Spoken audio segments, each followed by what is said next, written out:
like I said, episode 24 of Empresses in the Palace, The Legend of Zhen Huan. We're going to be watching the 2011 series. The entire series has a total of 76 episodes and can be found on Letev TV or LETV official channel on YouTube. All 76 episodes have fully English subtitles. Also, if you want to give a shout out, the Magpie Brigade or the Magpie Bridge Brigade is the subtitle team. So I'm pretty sure they would greatly appreciate it if you were to check out their work on YouTube. I'm pretty sure they have their own channel linked in the Letev description. But moving on, I don't want to take too much time, chat. Episode 24. We are literally opening with like Machiavellian ass companion on fanning the flames of what's happening with the demotion and with the removal of her honorary title with Consort Hua. Like, Companion on fanned the flame so much that she allowed her to get a head up on the information because it wasn't supposed to be released until next morning. And this allowed her to worm her fucking way back into the graces of His Majesty. And I was just like, what? What? Oh, I was like, how could she, like, I don't know if she did it intentionally. I don't know if she did it because she thought that was like the thing to do. I don't know why. I really don't know why. Because personally, to me, I never saw it explicitly stated as to why Companion on wanted to go give like a heads up. Like, she was like yes, she wanted to scare Consort and like frighten her, but like I don't think her telling her, like, she would have found out either way. You know what I'm saying? Like, why did you have to come tell her tonight? But she's going, or so in the next day, the next morning, the next scene, lol, the Emperor's like, he's going to the court to announce his decree about her, and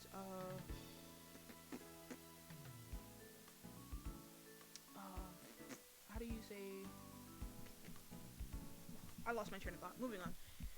So the Emperor is really gonna like I said, he's gonna go to court, he's gonna announce a decree, he's gonna have her title, like, removed, revoked, but she's able to literally, because she got the head up, get in his good graces again. Like, she goes directly to his, study, before he's going to court, and she's like, I need to see his Majesty, and when she walks in, dun dun dun, who do you think she sees?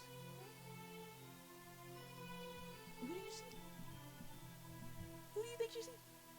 Because as soon as she walks out, as soon as Noble Lady Huan walks out with the Emperor, you know, they see each other, and like it comes to pass that she realizes, oh, Noble Lady Huan is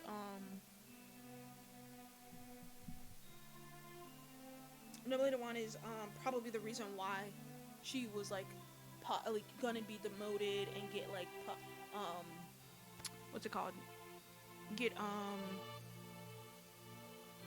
her name, like her honorary name. There you go. She had her honorary name removed, and she doesn't even like bow or greet her or anything when she like sees Noble Lady Huan walk in.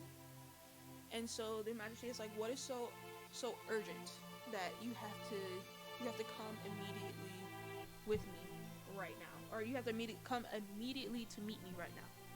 And so she gets in his good graces because she was able to find the solution with the two doctors, by having them find a remedy for the plague. And so she brought them here to report to His Majesty. She's like, I'm not well versed in medicine and whatnot, but I'm sure the doctors can explain, you know, how they got the cure and how it would like help. And like for a few moments they're talking about like chi and lungs, stomach, and like how the organs can be turned inside out because it is, and like the plague is causing like stagnation of chi again, like we were saying earlier. It's causing stagnation of chi, and they've created this a pill relief formula, and he's like, has it been examined by the doctors to be effective? Has it actually gone through trials? And he's like, Yes, of course. The eunuchs in the infirmary took 2 doses, their fever broke, and yeah. And of course, everyone's just like, okay, guy, if you say so. But, immediately, like, immediately, concubine, because I was gonna call her concubine, because she should be a fucking concubine. Consort Hua, like, feigned sickness, and she's like, oh, I haven't been feeling well. You know, I've been I've been working tirelessly. And then the doctors, of course, chime in. Oh, Her Majesty's been helping us find a cure. She's been exhausting herself, knowing damn well she ain't do shit. And I'm just like, yo, what? Wait, no, dude. Like, yeah, she got back in his good graces, but are you gonna revoke the order? Are you really going to? And sure enough, he does. Sure enough, he says, well, he halfway does, let me say that. And I get it. I really think he was backed into a corner. I really think he was backed into the corner because he knew that he could not, like, he knew he could not demote her outright and, like, embarrass her, I guess you could say. I was gonna say, like, destroy her, but no, embarrass her like that when she's just contributed to, like, the plague and, like, curing it and stuff like that. And in the same breath, he asks the doctors to go treat Noble Lady Hui, and she's like, Noble Lady Hui, okay. I didn't know she was I didn't really know she was restored. And he's like, yeah, I had her title restored, and her name given back to her, which was wrongfully deprived. And so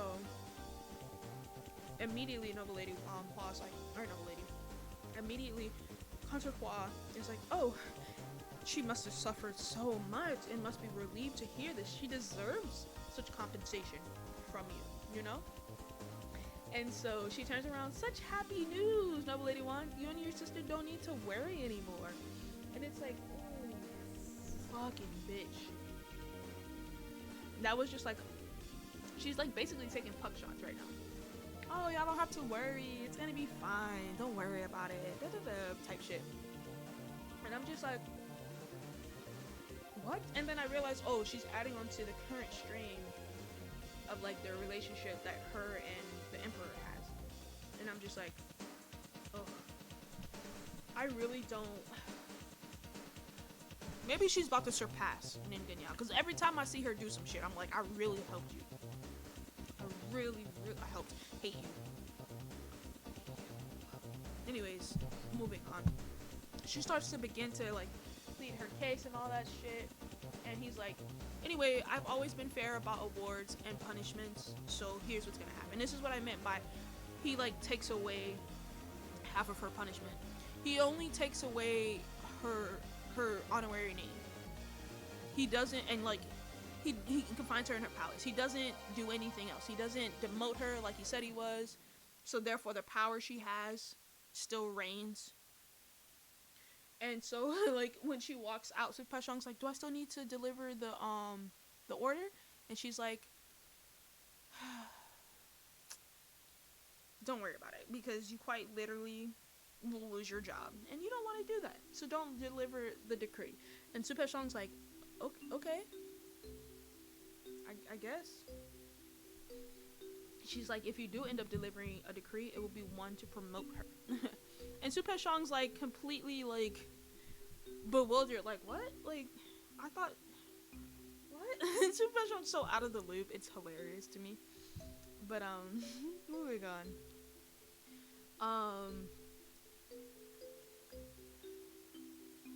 Oh yes, next scene really explains and encompasses Dr. Zhang and like how they stole Dr. Wen's formula, because there was no cure essentially being made by those two, was it Jiang, there you go, Jiang doctors. They actually worked off of Dr. Wen's formula that he was working with Noble Lady Hui, and you could see like he's like rifling through the herbs, and he's like, what the fuck? And then he looks at his prescription papers that he wrote, and he's like, ah, fuck. And he doesn't even say anything. He's just like, ah, that's great.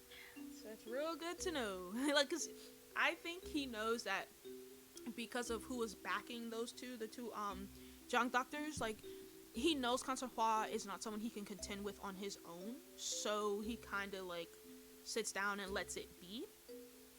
And so next scene we see the Emperor comes back. He's kind of apologizing to Noble Lady Noble Lady Huan. He's like, but I granted Lu Ben, suicide, so that should be compensation. And she's like, Lu Ben's not the culprit behind this, okay? And he's like, I know. He's like, I get it. But he's like, but I need them to cure this plague first. And I can't let them off easy right now. Or I'll let them off easy right now, but I will come after them.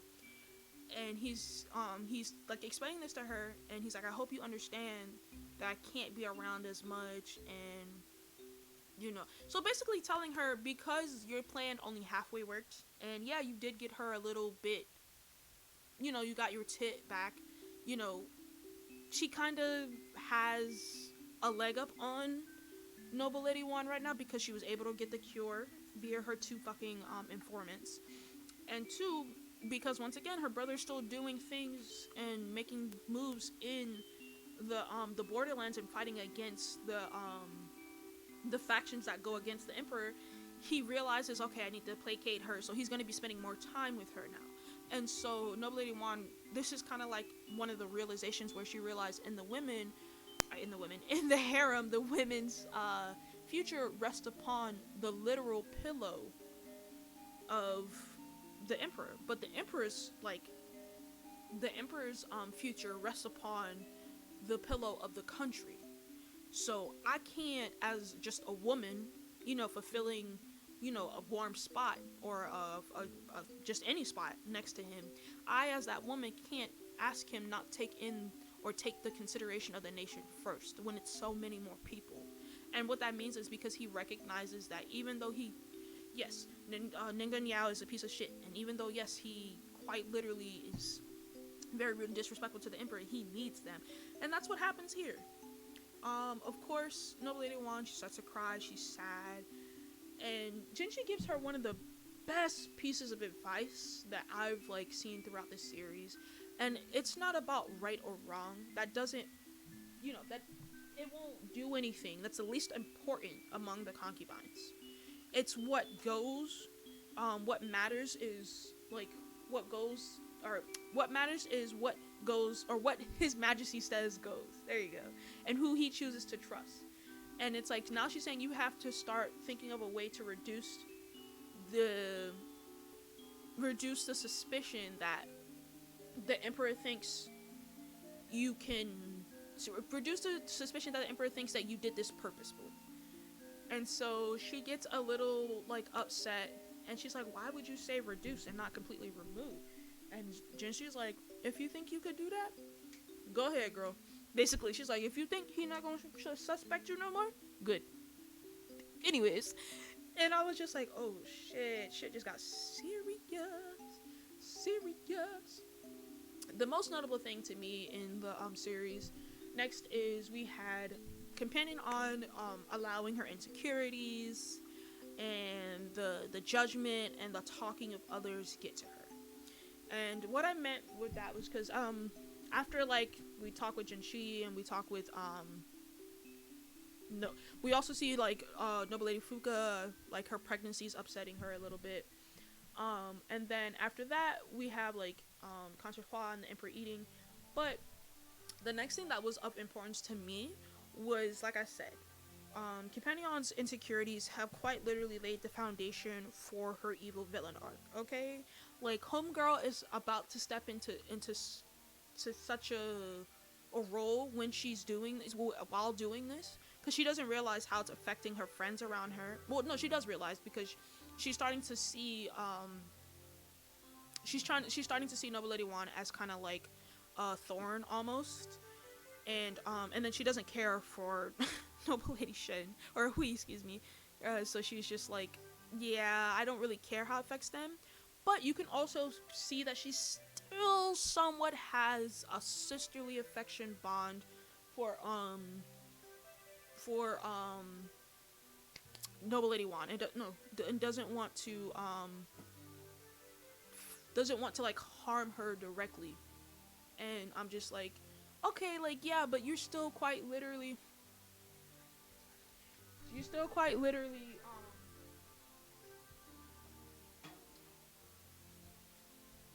sorry, chat, you still quite literally are like doing things that would harm her. Like, you're not directly doing it, but as we saw, like, she went to give a heads up on what happened with the demotion of Consort Hua, and that caused her to get how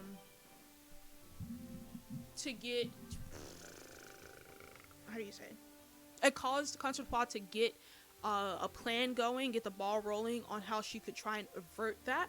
And in the end, she did. She was able to save herself with finding the two doctors, not even the two doctors that she's always had, the Zhang doctors, to find a cure, which aka they stole, find a cure for the plague. That way, rendering a meritorious service, but also in the same time negating her demotion that the emperor wanted to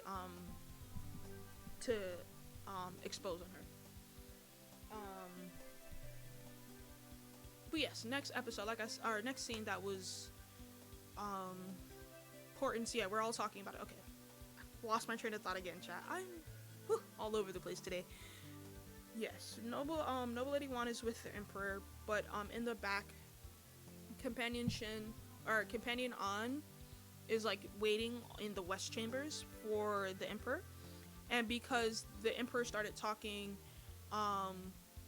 with Noble Lady Wan, and then they started figuring some things out with Nin Ganyao, and like, because he's being ostentatious, he's being rude, and he's having other people bow to him as if he were the emperor. He writes his mandamoriums, I think they're called, in the speak or in the way the emperor would. And so it's just showing a huge amount of disrespect on his part, and that, that takes the emperor's like priority rather than seeing Companion An. And because of the talk of others and the looks of others, she allows her insecurities of not being able to see the emperor when he summoned her bother her. And I'm just like, she's just gonna be the weakest link. Literally, she's gonna allow her insecurities to cause her to do some really harmful, fucked up shit. I know she is. Like, you could tell by the way she responds to just little little tiny stuff, like not being able to see the emperor because he has to deal with a rebellious like general. Like, come on, like, what the fuck? And then gets mad at fucking Noble Lady Wan because she just happened to be in the room helping him. Like, what is that? Like, she, for sure, the Empress used the Emperor to drive a wedge between Noble Lady Wan and Companion An for her benefit. But like, just because you were switched out, because once again, like I said, the Emperor was so, like, he was talking with Noble Lady Wan already before he called Companion An up. Excuse me, he was already talking to her, and so since she got switched out in the sense that because the emperor had to deal with other court matters, he ended up staying with Noble Lady Wan rather than going to Companion An. She allowed that to like get at her, and the Empress used that. The Empress is quite literally like sussing out her insecurities and like formulating it in a way to use for her benefit. But it is what it is. It is what it is, right? Next scene, we see that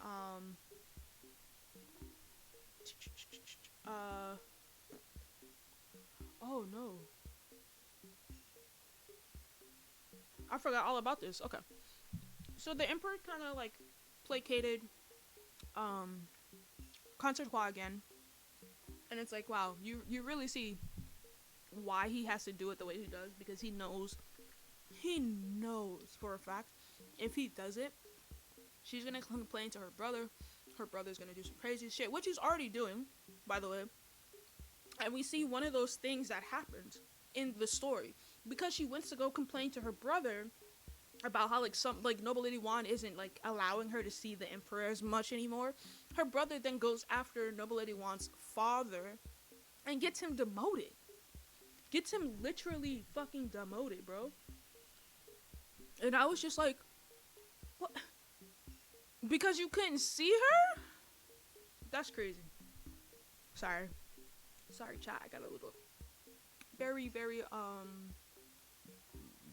emotional. But it's like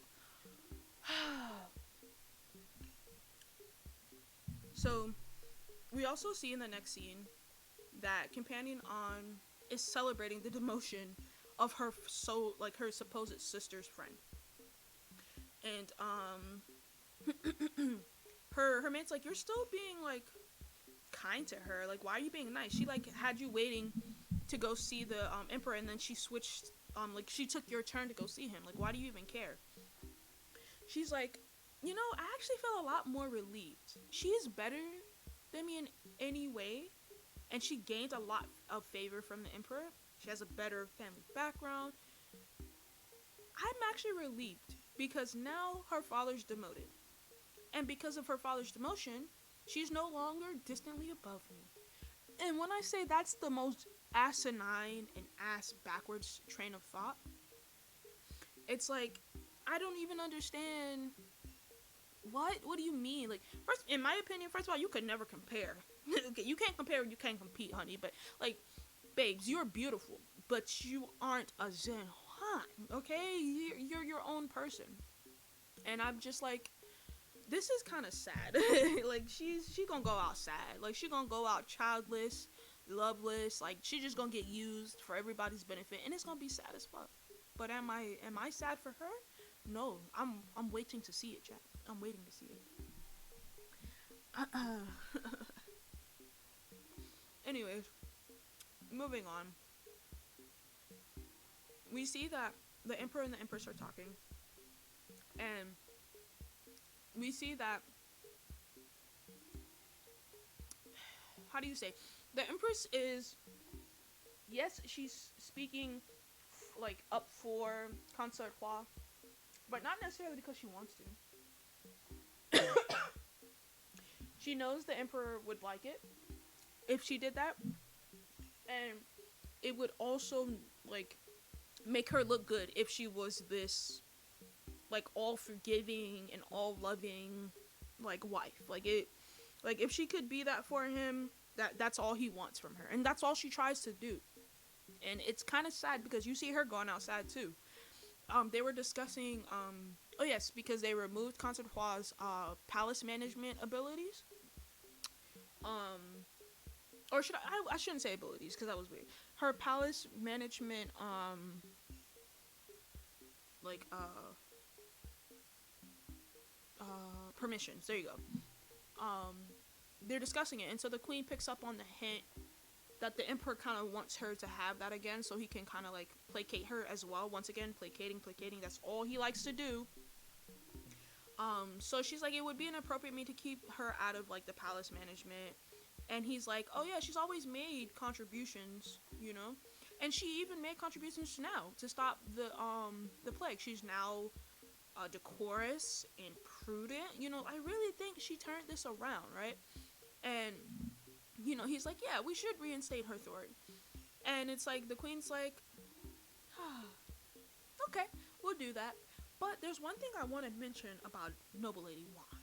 And he's like, okay, what do you want to say? And he's like,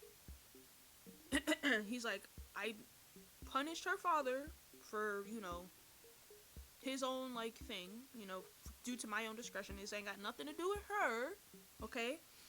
And he's like, you could tell he's kind of, like, subtly being like, there's a clear line between the court and the harem, so don't even try and drag this shit in here. And she's like, you're right, you have a clear line of what you need to do and say. The concubines don't. and you've always kind of liked her. You've always kind of given her a little bit you've kind of always given her a little bit of leeway. However, now, like, because her father was demoted, you know, she's become the joke of the harem. And if you feel sympathetic for her, you should go see her tonight. You know, basically pushing him into the arms of another woman, right? She's being that all-loving wife, basically, that he wants her to be. And then he's like, I thought you said Attendant An was trying to... You know, I thought that Attendant An was trying to visit me. And this is what I mean by, once again, once again, the queen likes to drive wedges in between both of them. She quite literally purposely did it this way because he was always going to choose her, in the sense that when she brought this up, she knew what she was doing. She knew that she was going to be able to change his mind. But this is also to fuel the anger that Companion An has for Noble Lady Huan, so she can further draw her to her side. We see that also Noble Lady Fuka takes this time to like make fun of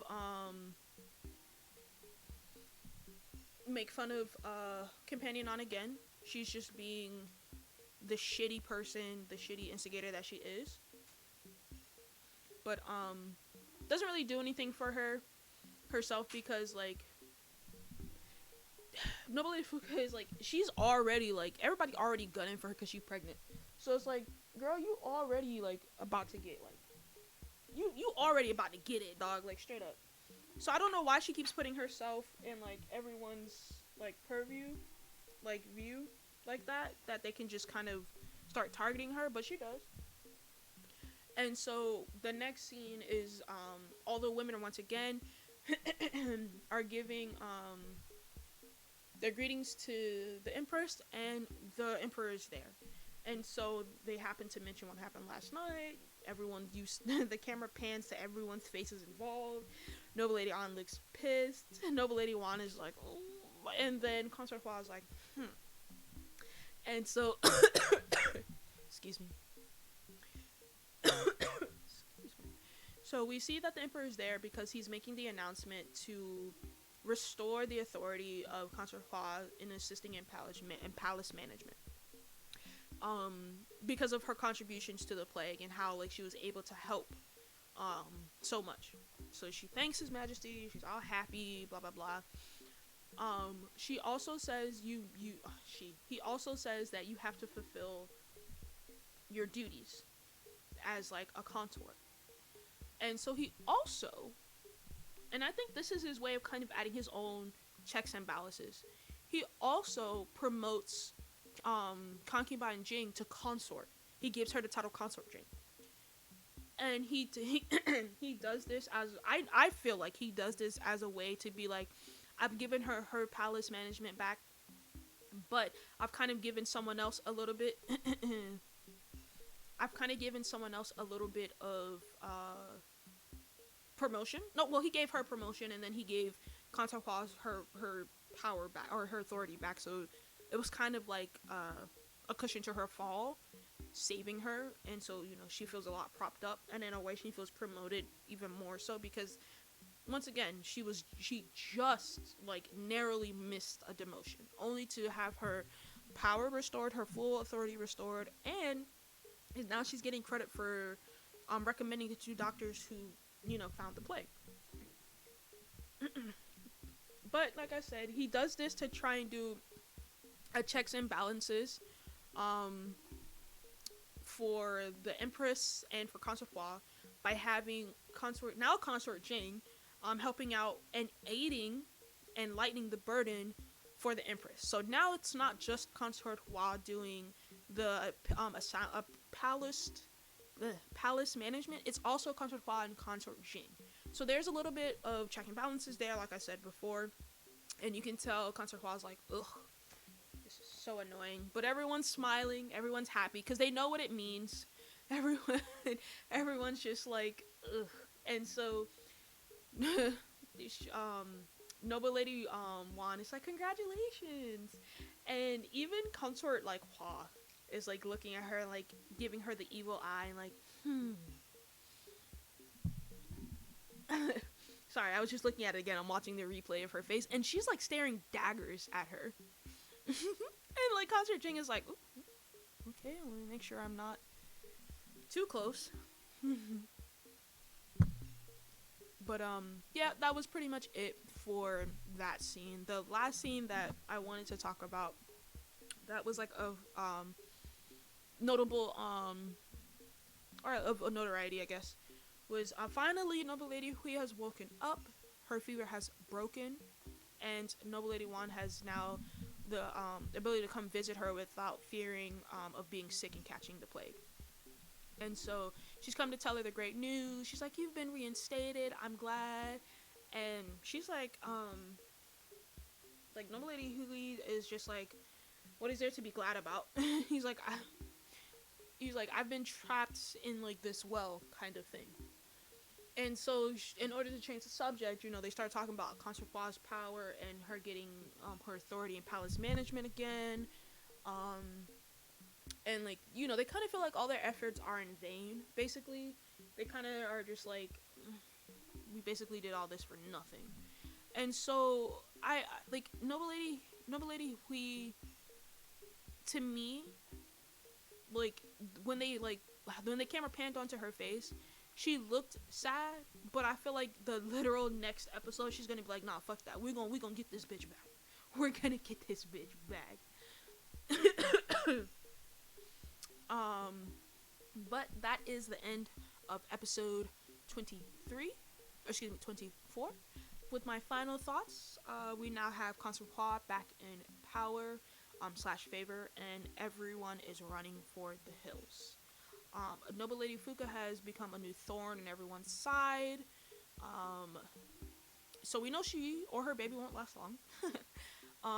We also have Concubine Jing, who's been promoted to Consort Jing now, and Companion On has fully morphed into her villain arc era, and is probably gunning, if not directly for Noble Lady Wan, the Empress is gunning for Noble Lady Wan through Companion On, and is driving a huge but subtle wedge between the two.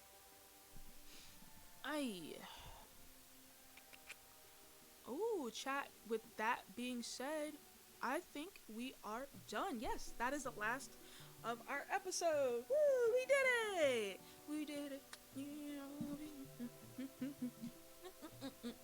Sorry, just had a little dance. Just a little dance, because I really didn't want to finish my stream.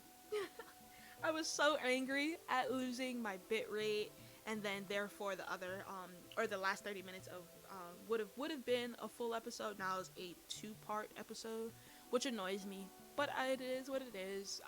I appreciate everyone checking in, lurkers. I appreciate you looking in on me.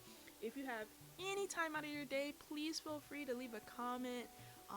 Follow this page when it is uploaded to YouTube. Like, subscribe, share it if you will. But with that being said, everyone, I hope you all have a great night. Mwah! I'll see you next time.